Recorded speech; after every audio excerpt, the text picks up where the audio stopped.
been joined with Mr. Loday. Mr. Loday, how are you? Hi, hello.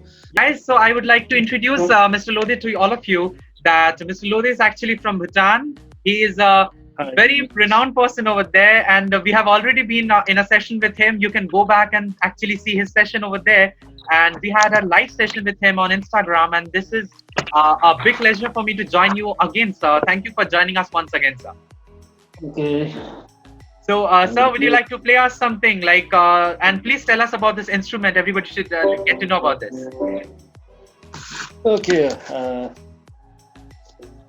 First of all, thank you so much for inviting me again and to kind of giving me this opportunity to actually talk to your viewers and the folks here. And I'll be actually talking a bit about this musical instrument here. We call it drumian in Tunisia. It's a kind of a lute that we have it here in Bhutan. So if you, I would like to show you some features here before I go with the trial of or my musical instrument. So this is how it looks like. I have a kind of a different kind of animal which is being carved here on the head. We call it head of this musical instrument. The animal which is called as makara in Sanskrit actually, and it's a makara is a combination of a couple of animals. Like it is a combination of hawk, elephant, a lion, and snakes, and all like I forgot few of the animals, just to like drive away all those evil spirits from when especially those days, like when you play this music instrument, there are all the spiritual beings that attracts towards this musical instrument, whereby it kind of harms the humans so that they get sick or something like that, and that just to drive away all these evil spirits nearby the instrument or nearby the instrument player. This kind of like animal head has been it's been like made so that it can drive up all this. So that's how you look like the instrument looks like. It's a wooden body here. We have animal skin here, and it's especially it's goat skins are good for this skin here. And we have a bridge here. We have 7 strings here, and I have a pick which has been made from any kind of animal bones. So basically, I'm going to play this musical instrument.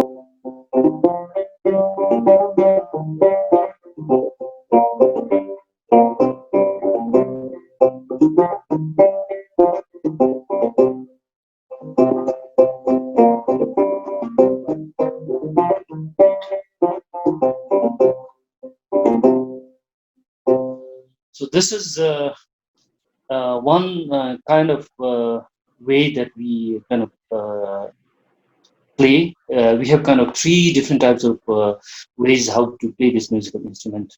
One we call it chang trom, and 2 we call it ni trom, and 3 we call it sum trom, which is basically single stroke, double stroke, and triple stroke.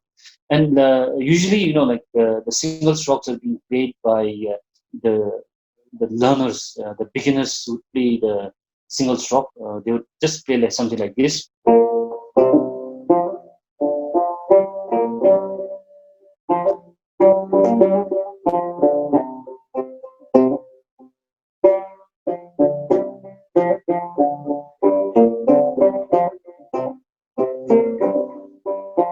So it's something like this. So basically, the beginners would play with the single stroke, which is very easy to then find all those musical notes there. And the other one, the third one, which we normally call as the triple stroke, which is actually a chunk. We call it sum trom. So this is normally being played something like this,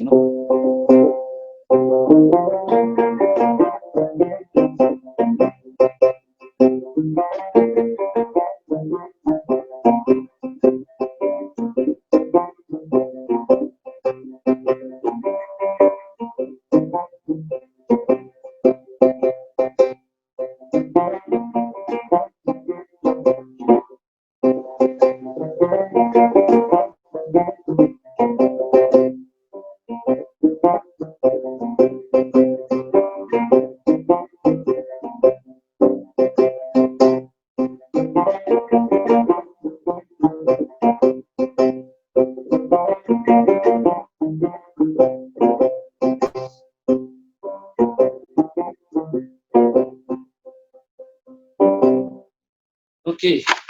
That's Yes, how it's sir. been played. Thank you for this beautiful piece, sir. And would you like to tell about your foundation and organization that you head? Okay. Uh, we have we don't have any kind of colleges or institutions or schools here in Bhutan to kind of learn this kind of musical instruments here. And anybody who'd like to kind of learn this musical instrument has to, they have to rely on their masters, like masters. I do have a master whom I learned the musical instrument. I have actually learned 4 musical instruments from a master called Ataishi, and we have even older master. He's about 80 years old now. He's very old. He plays this musical instrument, the drumming only, and I kind of learned from him as well, and from my real master, who is called as Ataishi. He's commonly known as Ataishi. He plays all the musical instruments here, and he kind of taught me this musical instrument, drumming, Tshewang, lim, and yangchen we call it, which is actually a dulcimer, flute, lute, and fiddle. So these are the 4 musical instruments that we have here. So after that, after 9 years of my learning in all those musical instruments, I came up with a new a private performing art group, which is actually a first performing art group, which I bought it. I kind of opened it here in Bhutan, and we do have one performing art group which is being kind of run by government, which has been funded by government, and then they learn there and they master everything and they perform for any kind of gatherings and celebration here in Bhutan. And that's how we kind of learn musical instruments here in Bhutan. So this is like I have some people who have I train about 100 people now, even more than 100 people now, and we have actually with these people, with these musicians together, with these performers, like they even perform all those performing arts, especially the march dances that we have it. We have the folk dance that we have all those regional dances there, and then for any kind of singing and dancing here, we kind of use this kind of musical instruments like the drumming that we have it here, which is flute, and we have yangchen, which is actually a dulcimer, and we have fiddle there, which is called as Tshewang. We have lim, which is a flute, and then these are the musical instruments that it came together only after this performing arts as a group, which is owned by the government in early 1960s. That's how these musical instruments came together. So earlier, how music as a played are played is that these musical instruments are played differently. The lute player would play different in a different place, different maybe in a very different place, and a fiddle player would play in a different place. A flute player would play in a different place. So that was only in early 1960s when this performing art group, the government-owned performing art group called Royal Academy of Performing Arts, then this musical instrument came together. So that's how our musical instrument has come up. But this is a very rich culture actually. This, especially this musical instrument, it is believed to have used by the god and goddesses to please and to even one of the god we call it one of the deities of our country. We have a lot of deities around here in the human world, and we believe it in Buddhist. So one of the deities might have also played the music instrument, because it's believed that he has one of the biggest, the loudest voice, where the moment he speaks, and it's so loud that the humans could break the eardrum and then people die. So that's how he has to pass through this musical instrument, to pass any kind of message through playing this musical instrument. That's how it's believed that these musical instruments are being used by and the god and goddesses, and we even don't know, when this musical instrument came into this human world.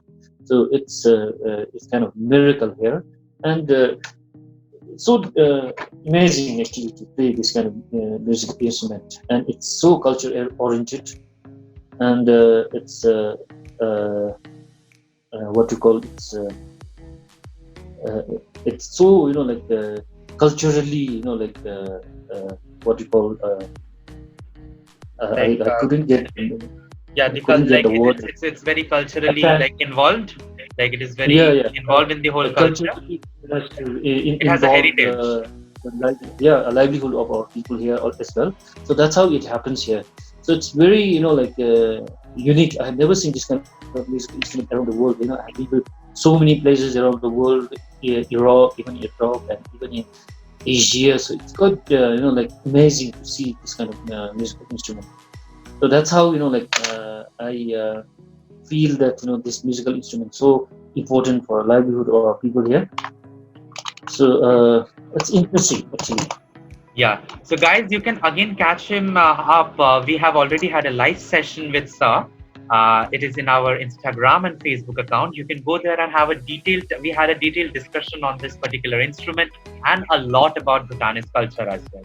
Sir, we would like to commence this session with a small piece from you again, sir. Okay. So I'm going to play very much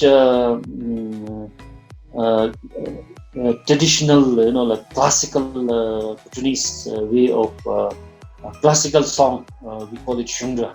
So this is one of the most oldest traditional folk classical song that we have it, and these songs are mostly been performed as an offering in those days, and they kind of performers especially used to face to the altar and sing as offerings to the god and goddesses. That's how it's very special. It is the meaning of the songs are most religious kind.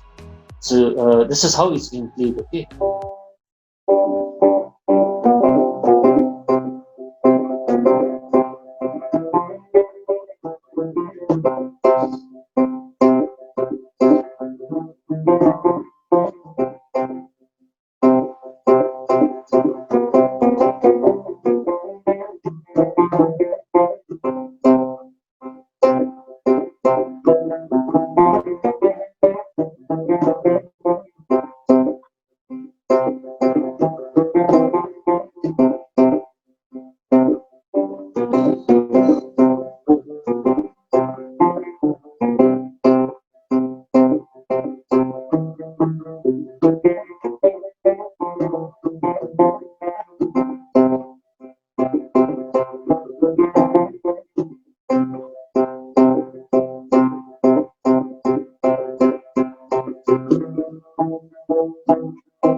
Okay.